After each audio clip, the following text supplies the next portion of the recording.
अस्सलाम वालेकुम नाजरीन, आप देख रहे हैं मॉर्निंग बेल और मैं हूं फ़हद हुसैन। नाजरीन, कल इम्पॉर्टेंट मीटिंग हुई ओपेक प्लस की, जिसमें ओवरऑल जो इस वक्त जो डिमांड स्नैरियो है, जो फ्यूचर कोर्स ऑफ एक्शन हो सकता है ओपेक प्लस का, इस हवाले से जो है कल डिटेल में जो है डिस्कशन किया गया। और देन उसके बाद जो डिसीजन आया एग्रीमेंट के साथ, वो ये था कि जनवरी से जो जो सप्लाई है ऑयल की, उसमें 5 लाख बैरल पर डे का जो है वो इजाफा किया जाएगा। ये कल डिसीजन आया ओपेक प्लस की मीटिंग में। इंतहाई इंपॉर्टेंट मीटिंग थे। इससे पहले जो जो सप्लाई कट्स किए गए थे वो मार्च तक एटलीस्ट रहने थे, लेकिन गिवन कि जिस तरीके से वैक्सीन की जो है अवेलेबिलिटी अब होने वाली है, उसके बाद जो इकोनॉमिक एक्टिविटीज़ जो है रीबाउंड होना शुरू हुई हैं ग्लोबली, उसके बाद हम ऑलरेडी हम विटनेस कर रहे हैं कि जो इंटरनेशनल ऑयल प्राइसेस है वो काफ़ी हद तक जो है वो ना सिर्फ रिकवर हो चुकी हैं बल्कि अब बहुत ज़्यादा स्ट्रॉन्ग नज़र आती हैं। ये जो रैली है उसके जो है उसमें बहुत ज़्यादा जो है बुलिश मोमेंटम नज़र आ रहा है। एक कॉन्फिडेंस है बायर्स का जो है वो नज़र आ रहा है कि जो जो डिमांड है ऑयल की वो अब रिवाइव होने जा रही है। यही वजह है कि कल जो ओपेक प्लस की जो मीटिंग हुई है उसमें जो है इस बात पे जो है इत्तेफाक किया गया है कि जो जनवरी से जो सप्लाई है ऑयल की, उसमें 5 लाख बैरल पर डे जो है वो इजाफा किया जाएगा। इससे पहले हालांकि एटलीस्ट मार्च तक जो है वो कट्स जो है वो रहने थे, मार्च के बाद जो है वो रिवीजन होना था। लेकिन जो गिवन जो इस वक्त जो इकोनॉमिक स्नैरियो है ग्लोबली, जो जो डिमांड में रिकवरी नज़र आ रही है, उसको मद्देनज़र रखते हुए कल ओपेक ने जो है इजलास, हंगामी इजलास जो है वो किया। देन उसके बाद जो है उसमें डिसीजन लिया गया कि 5 लाख बैरल जो है इजाफी जो है सप्लाई की जाएगी ऑयल की। जनवरी से ये स्टार्ट हो जाएगा। Additional 5 lakh barrel per day की सप्लाई जनवरी से स्टार्ट हो जाएगी।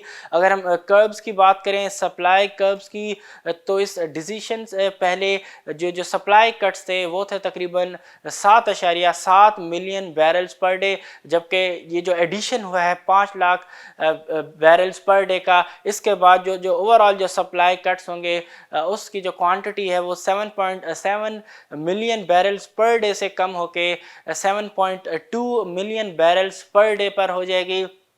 इसके कल इस डिसीजन के बाद हमने देखा कि जो ऑयल की जो प्राइसेस हैं इंटरनेशनली, उसमें फर्दर जो है रिकवरी नज़र आई, एप्रिसिएशन नज़र आई जो प्राइसेस हैं उसमें ग्लोबली कल, क्योंकि एक फेथ नज़र आता है, एक ऑप्टिमिज़म नज़र आता है कल के डिसीजन को लेके, जिसमें 5 लाख बैरल पर डे का जो है सप्लाई में इजाफा किया गया कल के जो इजलास हुआ ओपेक प्लस में। इससे एक कॉन्फिडेंस नज़र आता है डिमांड के रिवाइवल के ऊपर। यही वजह है कि कल जो मार्केट है उसने इस न्यूज़ को, इस सप्लाई एडिशन की न्यूज़ को भी बहुत पॉजिटिव लिया। और उसके बाद हमने देखा कि जो ऑयल की प्राइसेस हैं इंटरनेशनली, वो जो है उसमें जो है एप्रिसिएशन हमें नज़र आई।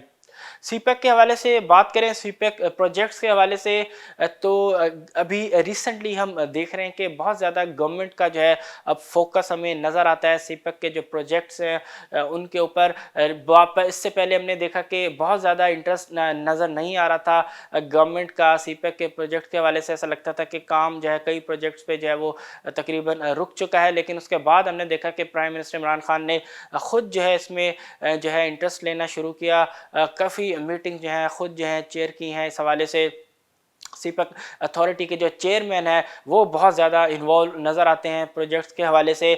और जो ग्राउंड रियलिटी है वो भी यही है कि अब बहुत ही ज़बरदस्त किस्म की जो है हमें जो है प्रोग्रेस वो सीपेक के जो प्रोजेक्ट्स हैं उन हवाले से हमें नज़र आती है। इसी चीज़ की जो है एक्नॉलेजमेंट आई है चाइना की तरफ से भी। रिसेंट जो स्टेटमेंट आया है स्पोक्स पर्सन जो है चाइना के फॉरेन ऑफिस के, उनका कहना है कि रिसेंटली बहुत ज़बरदस्त प्रोग्रेस जो है वो देखी गई है सीपेक के प्रोजेक्ट्स के हवाले से।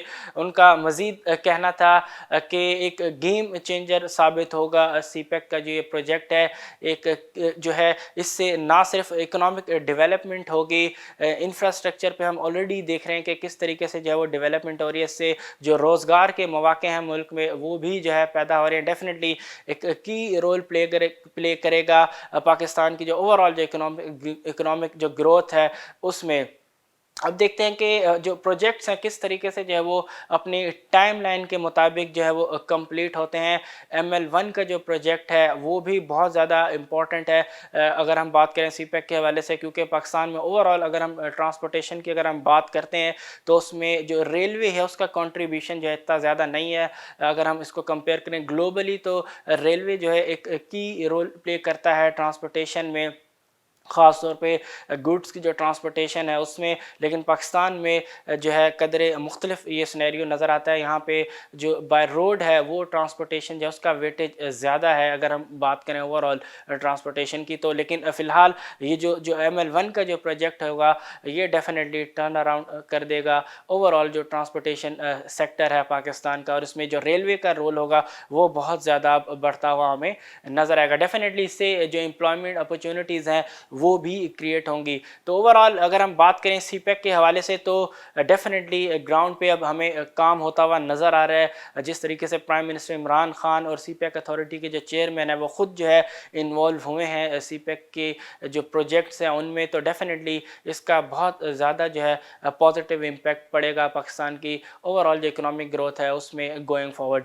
अगली जो खबर है स्टेट बैंक के रिज़र्व्स के हवाले से है। जो रिज़र्व्स है स्टेट बैंक के उसमें जो है वो कमी जो है वो रिकॉर्ड की गई है। तकरीबन 305 मिलियन US डॉलर जो है वो कमी रिकॉर्ड की गई है। स्टेट बैंक के जो रिज़र्व्स हैं फॉरेक्स रिज़र्व्स उसमें ओवरऑल अगर हम बात करें स्टेट बैंक के रिज़र्व्स की तो इस वक्त स्टेट बैंक के जो रिज़र्व्स हैं वो हैं तकरीबन 13.11 बिलियन US डॉलर, जबकि इससे पिछले हफ्ते अगर हम जाएं तो जो रिज़र्व्स की जो पोजीशन थी वो थी तकरीबन 13.41 बिलियन डॉलर। तो तकरीबन 305 मिलियन US डॉलर्स के जो है वो कमी रिकॉर्ड की गई है स्टेट बैंक के जो फॉरेक्स रिज़र्व्स हैं उसमें। ओवरऑल अगर हम कमर्शियल रिज़र्व्स की बात करें तो इस वक्त जो कमर्शियल बैंक के पास जो फॉरेक्स रिज़र्व्स हैं उन वो जो है तकरीबन है 7.13 बिलियन डॉलर्स की सतह पे। ओवरऑल अगर हम टोटल कंट्री के रिज़र्व्स की बात करें फॉरेक्स रिज़र्व्स की तो वो है तकरीबन 20.24 बिलियन डॉलर्स। तो इतना ज़्यादा डिक्लाइन नहीं है अगर हम ओवरऑल बात करें 20 बिलियन US डॉलर से इस वक्त जो है ऊपर हैं टोटल कंट्री के रिज़र्व्स। तो एक रीज़नेबल जो है रिज़र्व्स की पोजीशन है। डेफिनेटली इसमें ग्रोथ जो है वो होनी चाहिए ताकि जो हमेशा से जो हमने देखा है कि रिज़र्व्स में जो है बहुत ज़्यादा जो है डिक्लाइन आ जाता है जब इकोनॉमिक ग्रोथ जो है पीक पे जाती है, इंपोर्ट्स हमारी बहुत ज़्यादा जब बढ़ना शुरू हो जाती हैं तब हम देखते हैं कि बैलेंस ऑफ पेमेंट जो है उस पर जो है प्रेशर आना शुरू होता है। तो इस चीज़ को अवॉइड करने के लिए डेफिनेटली रिज़र्व्स में जो है ग्रेजुअल जो बिल्डअप है वो बहुत ज़्यादा ज़रूरी है। इंडस्ट्रीज़ के हवाले से अगर हम बात करें तो जो पी कार्स का जो एक फिनोमेना था इंडस्ट्रीज़ के हवाले से उसको जो है वो ख़त्म किया गया है। नवंबर से लेके जून तक जो है जून 2021 तक जो है पी कार्स जो हैं वो एप्लीकेबल नहीं होंगे इंडस्ट्री पे, जिससे जो इलेक्ट्रिसिटी का जो टैरिफ्स है वो बहुत ज़्यादा अब जो है कम हो जाएंगे, जिससे डेफिनेटली इंडस्ट्रीज़ को बहुत ज़्यादा फ़ायदा होगा। ये जो डिसीजन है ना सिर्फ डेस्कोस बल्कि के इलेक्ट्रिक पे भी एप्लीकेबल होगा।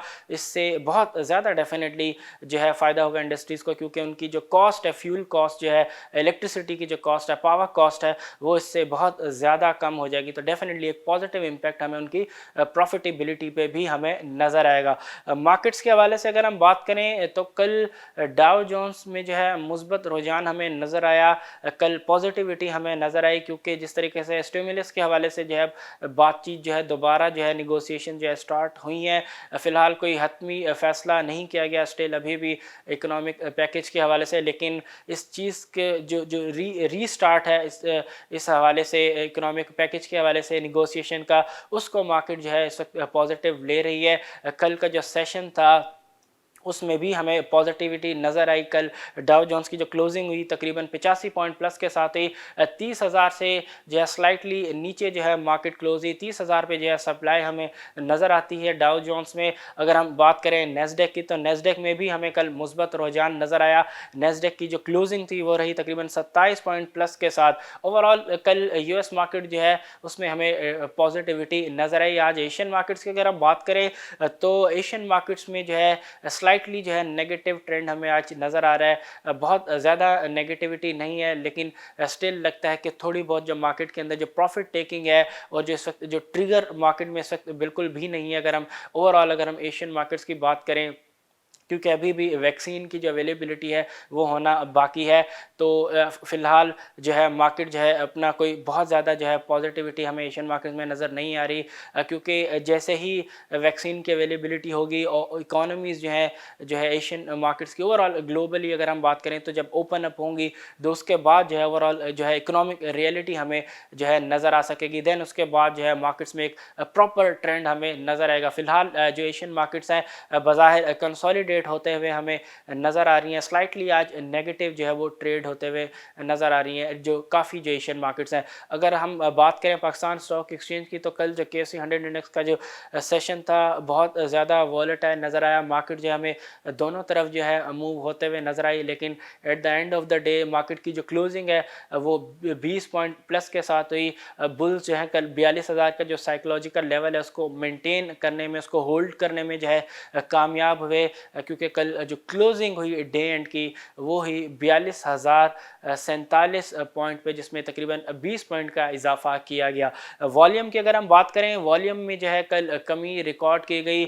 वॉल्यूम एक इशू है इस वक्त मार्केट की अगर हम बात करें, क्योंकि वॉल्यूम्स जो हैं उसमें बहुत ज़्यादा ग्रोथ हमें नज़र नहीं आ रही, बहुत ज़्यादा एक्टिविटी हमें नज़र नहीं आ रही। बीच में बहुत ज़्यादा वॉल्यूम जो है वो ड्राई हो चुके थे, देन उसके बाद हमने थोड़ी बहुत जो है वॉल्यूम्स में रिकवरी होते हुए देखी, लेकिन गुज़िश्ता कुछ दिनों से हम दोबारा देख रहे हैं कि वॉल्यूम्स जो हैं फिर से जो वो कम होना शुरू हो गए। कल के वॉल्यूम्स की अगर हम बात करें तो कल जो वॉल्यूम्स थे तकरीबन 240 मिलियन शेयर्स जो हैं वो कल के KSE 100 इंडेक्स में ट्रेड हुए, जबकि इससे पिछले दिन जो वॉल्यूम थे वो थे तकरीबन 281 मिलियन शेयर्स। तो तकरीबन 14% का डिक्लाइन जो है कल वॉल्यूम में हमें नज़र आया।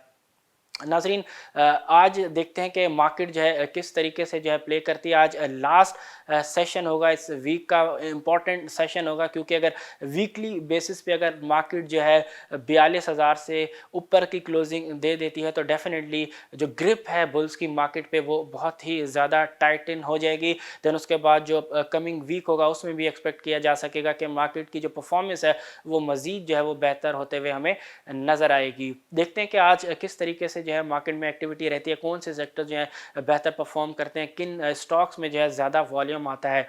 इसी के साथ जो है नाज़रीन आज के शो का जो है एंड करते हैं। इंशाल्लाह नेक्स्ट वीक फिर आपसे मुलाकात होगी, तब तक के लिए अपने होस्ट फहद हुसैन को दीजिए इजाज़त। अल्लाह हाफिज़।